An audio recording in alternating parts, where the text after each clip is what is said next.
I can sometimes feel overwhelmed if I've given myself too much work to do. This is something that I kind of have a tendency to do as I get really excited by new projects.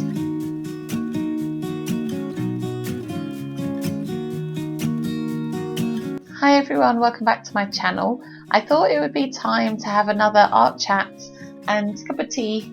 So I do this series called Excuses We Make That Block Our Creativity, and it's where I talk about different art related problems, things that maybe I'm going through that you're maybe also going through as well. And then I try to offer any tips that I have, and I also try and take my own advice. But yeah, we're working on that. Today's topic is going to be feeling overwhelmed, maybe because you've given yourself too much work to do, or you're not sure what you're meant to be doing. It's just that feeling of not really knowing what to do first, feeling just generally a little bit lost really. So on the screen I'm going to be sharing a drawing that I've recently done. I created it for my portfolio, and I'm actually going to be doing another video where I talk about that in a little bit more detail and also show some other images in that series. If you're currently in the middle of feeling overwhelmed and you don't know what to do next, I think the first step to do is just write down everything. Just do a big brain dump. Once that's all out of your head and on paper, you can then sort of go through and decide what bits are most important. I've actually just started doing bullet journaling. So got myself this lovely book from Paper Chase.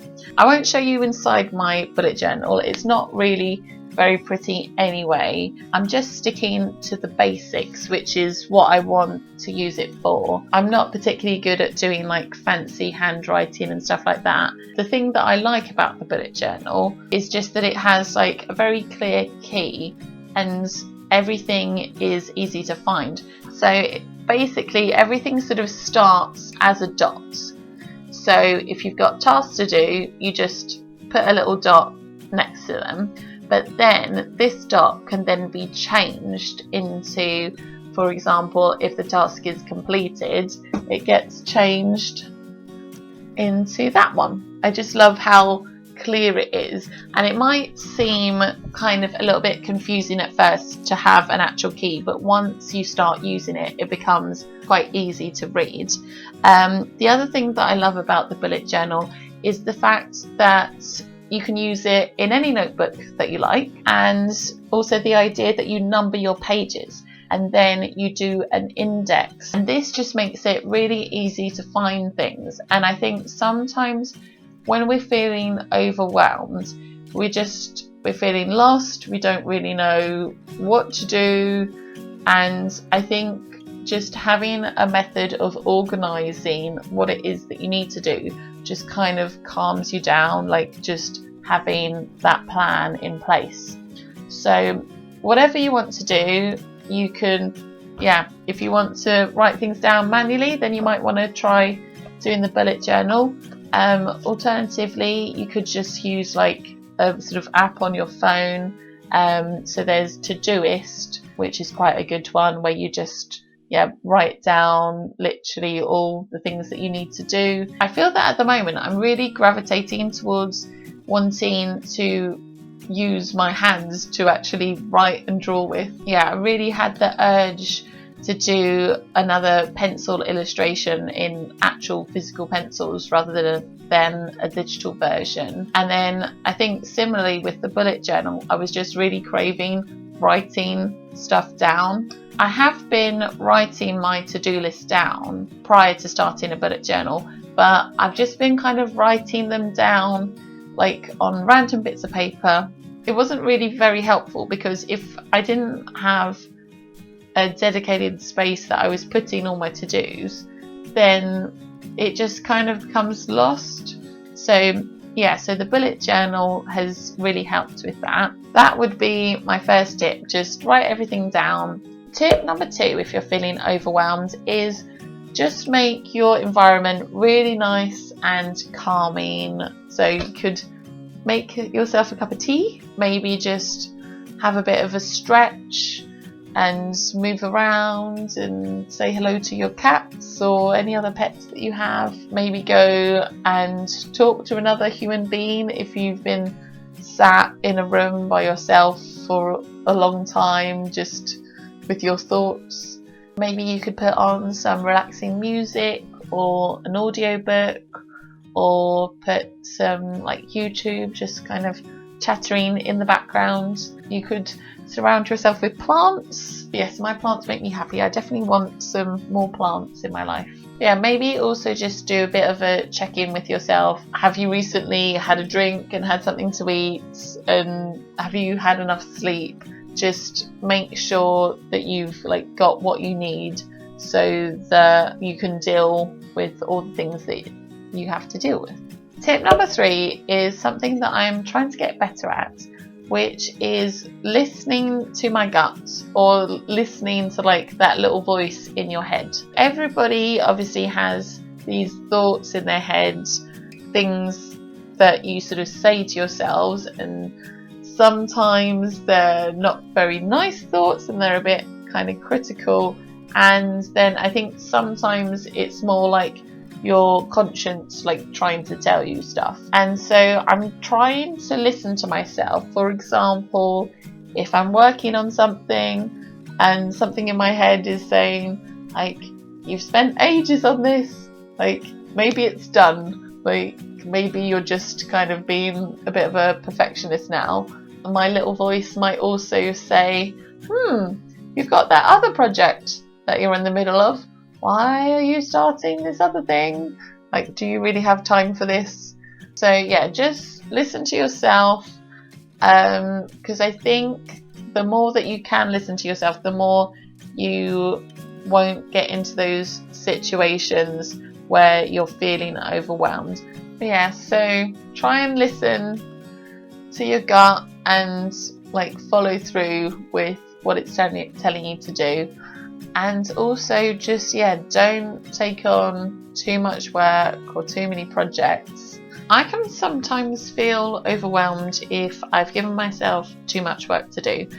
And this is something that I kind of have a tendency to do as I get really excited by new projects. I'll see something maybe like on Instagram or the internet somewhere, like a new project that will be happening. And I'll just get really excited by it and, try and like squeeze it into everything else that I'm doing. Recently, there was the 100-day project that started, and I was really excited about this. I actually thought it was going to be quite sort of freeing, because the idea that you were drawing like something for 100 days, I thought, so, if you draw something but it doesn't go right, it doesn't matter, because you have, like nearly 100 days more, like 99 days more to like keep going. We were about to go away to Norfolk, and even though we weren't going for many days, I felt that I needed to come up with a few different drawings in advance so that I had these done. And then at the same time, I've been trying to do this portfolio challenge where I do like a different project each month, and these videos which I'm trying to like edit as best as I can, and sometimes that can be a little bit on the slow side. And and then there's just always something else that needs to be done, isn't there? I'm quite proud of myself because I actually decided that I was gonna stop doing it, which I'm one of these people that I do, once I start something, I do kind of find it difficult not to see it through. I don't know, it makes you kind of feel that you've like given up and stuff, but I think sometimes if you've got so many different projects that you're doing, sometimes you sort of need to actually prioritize what it is, and know that if a project isn't working for you, it's okay to stop it.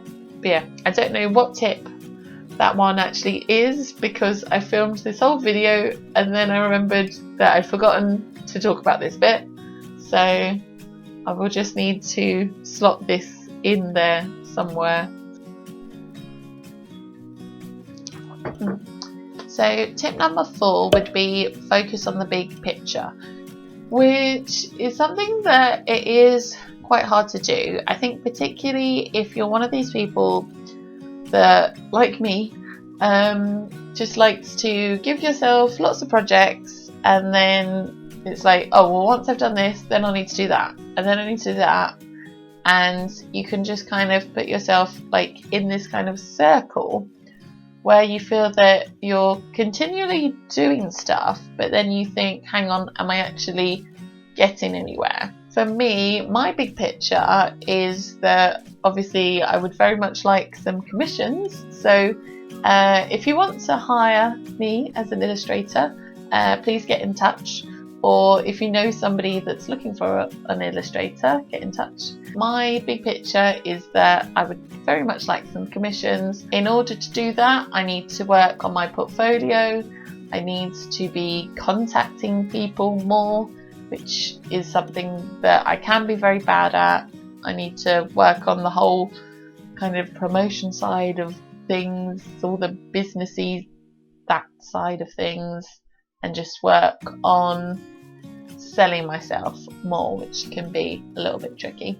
But yeah, your big picture could be maybe you're working on a specific project, so the big picture would be that project as a whole, and maybe you're like focusing on like one tiny bit. Maybe your big picture could be that there's a specific skill that you're trying to get better at, or a particular job that you want. Try and work out what your big picture is. Probably not everything that you have on your to-do list, not everything is maybe going to be working towards that big picture. And tip number 5 is to try and find some balance, which is easily said than done sometimes, isn't it? So I know I mentioned on my other video about making time for art that you can have all these sort of distractions like housework, etc. But actually, I think sometimes you do really need a break. If you're in a situation where you have got loads of different projects and deadlines that are all coming up and you can't actually like put any to one side, then do them. Yeah, do what you need to do to get that work done. But when that's over, you need to promise yourself that you're gonna have like some time to yourself where you just rest and relax, or celebrate with like a friend, or just do something for you. Remember that when you're in that situation where you're just feeling like stressed and overworked, that you think about how you can put more balance into your life. But yeah, I know it can be really hard to try and find balance, especially if you just want to like do art all the time, yeah, which is what I want to do most of the time. Yeah, I'm gonna try and take my own advice as well, have some time to do the housework and spend time with Tom, and maybe like do some exercise and other things as well. But yeah, I think it just comes back to that kind of feeling organized. So like if you know what you're doing and have the time to like plan and execute what you want to do, you'll sort of feel on top of things, which means that you can then have a break. I really hope that if you are sort of feeling overwhelmed, that some of these tips helped you. Let me know in the comments if you're going through this at the moment, or if it's something that you've experienced in the past. Let me know what your tips are for feeling overwhelmed as well. The next video I've got planned is going to be showing some other illustrations of people reading, so definitely subscribe if you want to see that, and I will see you in the next video.